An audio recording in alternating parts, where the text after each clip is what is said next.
Let's make reduced sugar blackberry jelly. March was frozen foods month, so because everything was on a really good sale, I bought a bunch of frozen fruit, and it's been in my freezer, and I've slowly been going through that and using it as I have time. And today I am putting those blackberries straight from the freezer into my steam juicer so that I can get seedless juice without having to mash these through a sieve or a cheesecloth. And I ended up with about 10 cups of juice, and I only need 8 to make a double recipe. And because I am using Pomona's Pectin today, you can double the recipe. Now, had I not disturbed the fruit in the steam juicer, I wouldn't have to strain it, but because I did, I ended up with little particles of blackberries that I had to strain out. Now I'm adding calcium water, and I'm adding 8 teaspoons of calcium water. The calcium comes with the Pomona's Pectin.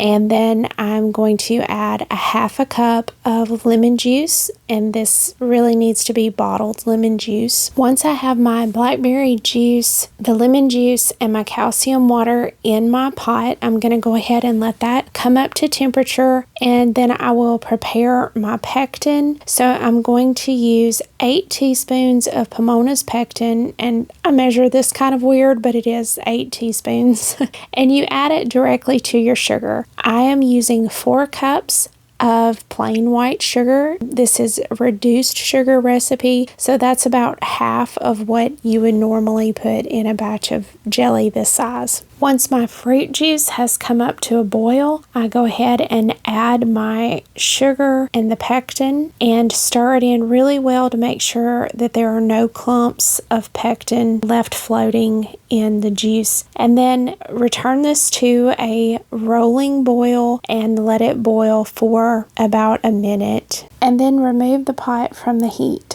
My jars have been heating up in the water bath canner. I'm using half-pint jelly jars today, and I'm going to fill my jars to a 1/4 inch headspace, and then I wipe the rims with a paper towel soaked in vinegar. You could use hot water. You just want to make sure that you don't have any sugar left between the rim and the lid that would prevent your jars from creating a really good seal in the canning process. Once my jars are filled, I'm going to add them to my hot water bath canner and put the lid on, turn the heat up, and allow the canner to come to a full rolling boil. And then I will process this jelly for 10 minutes. That may differ depending on your elevation. After 10 minutes, I will turn the heat off and remove the lid, allow the canner to sit for another 5 minutes before I remove my jars to the countertop where they can sit undisturbed until they are completely cooled. I started with 8 cups of blackberry juice, and I ended up with 10 half pints of beautiful blackberry jelly.